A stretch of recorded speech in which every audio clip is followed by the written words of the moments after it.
Əmək və Əhalinin Sosial Müdafiəsi Naziri Anar Əliyev mərkəzdə yaradılmış şərait barədə dövlətimizin başçısına və birinci xanıma məlumat verdi. Bu mərkəzdə əhaliyə 164 sosial xidmət göstəriləcək. 117 işçi və 50 könüllünün fəaliyyət göstərəcəyi mərkəzdə gün ərzində orta hesabla 500-600 vətəndaşın qəbulu nəzərdə tutulur. Bütün xidmətlər bir pəncərə prinsipi əsasında təşkil olunub və Naxçıvan sakinlərinə rahat, operativ və əlçatan şəkildə təqdim ediləcək. Bu yanaşma müxtəlif sosial istiqamətlər, pensiya, əmək və məşğulluq, sosial müavinatlar, əlillik, övladlığa götürmə və digər sosial xidmətlərin vahid məkanda, şəffaf formada göstərilməsinə imkan yaradır.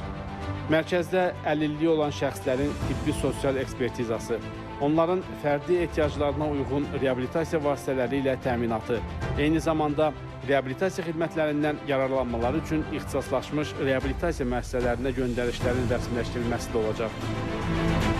Dövlətimizin başçısı qabaqcıl beynəlxalq istehsalçı şirkətlərin məhsulları olan protezlərə də baxdı. Bu protezlər istifadəçilərə təbii fizioloji, sərbəst və təhlükəsiz hərəkət, müxtəlif səth və sürətlərə uyğunlaşma, eləcə də sosial həyata və əmək fəaliyyətinə daha sürətli inteqrasiya imkanı yaradır. Bu günədək 500-dən çox hərbiçiyə 620 yüksək texnologiyalı protez təqdim olunub. Həmçinin yüksək texnologiyalı reabilitasiya və tibbi sosial xidmətlər sayəsində müharibə ilə əlaqədar əlilliyi olan 300-ədək şəxs əvvəlki sağlamlığına qovuşub. Ölkəmizdə müharibə ilə əlaqədar əlilliyi olan şəxslərin yüksək texnologiyalı protezlərlə təminatı ilə bağlı işlər Nəcib fəaliyyəti ilə seçilən Heydər Əliyev Fondunun təşəbbüsü ilə başladılıb. Əlilliyi olan şəxslərə təqdim olunan reabilitasiya vasitələrinin çeşidinin sayı 57-dən 130-a çatdırılıb. Bu il ərzində əlilliyi olan şəxslər 300 minədək müxtəlif növ reabilitasiya vasitələri ilə təmin edilib.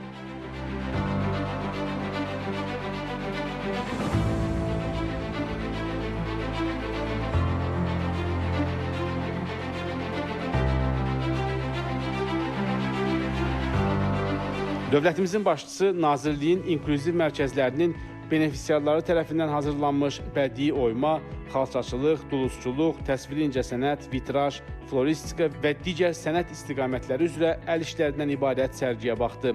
Həssas qruplardan olan şəxslərin yaradıcılıq potensialının üzə çıxarılması və iqtisadi fəallığının dəstəklənməsi məqsədi ilə yaradılmış dostart.az portalı vasitəsilə həmin əl işlərinin onlayn satışı həyata keçirilir.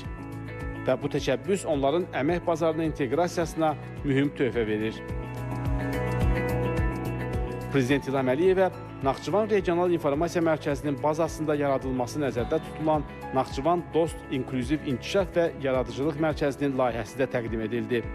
Hazırda əlilliyi olan şəxslərə 13 istiqamət üzrə göstərilən sosial bacarıqların inkişafı xidmətlərinin yeni mərkəzdə daha da genişləndirilərək 20 istiqamətə çatdırılması nəzərdə tutulur. Son illərdə ölkəmizdə həyata keçirilən sosial islahatlar dünya səviyyəsində yüksək qiymətləndirilib və müxtəlif beynəlxalq təşkilatlar tərəfindən 300-dən artıq mükafat və sertifikatla təltif olunub. Onların arasında hamı üçün inklüziv və bərabər sosial təminat xidmətləri təşəbbüsünə görə BMT-nin dövlət xidmətləri mükafatı da var. Azərbaycanın birinci xanımı Mehriban Əliyevanın təşəbbüsü ilə yaradılmış dost mərkəzləri sosial xidmətlərin göstərilməsində keyfiyyətcə yeni mərhələnin formalaşmasına səbəb olub. Bu mərkəzlərdə indiyədək vətəndaşlara 164 növ xidmət, ümumilikdə isə 4,6 milyon sosial xidmət göstərilib. Xidmətlərdən məmnunluq səviyyəsi isə təxminən 99% olub. Dost şəbəkəsinin ölkə üzrə genişləndirilməsi istiqamətində işlər davam etdirilir. 2026-2027-ci illərdə Naxçıvan Muxtar Respublikasının bütün rayon mərkəzlərində dost qəbul şöbələrinin yaradılması, 2030-cu ildə isə ölkə üzrə 18 dost mərkəzi və 60 şöbə və məntəqədən ibarət geniş xidmət şəbəkəsinin formalaşdırılması nəzərdə tutulur.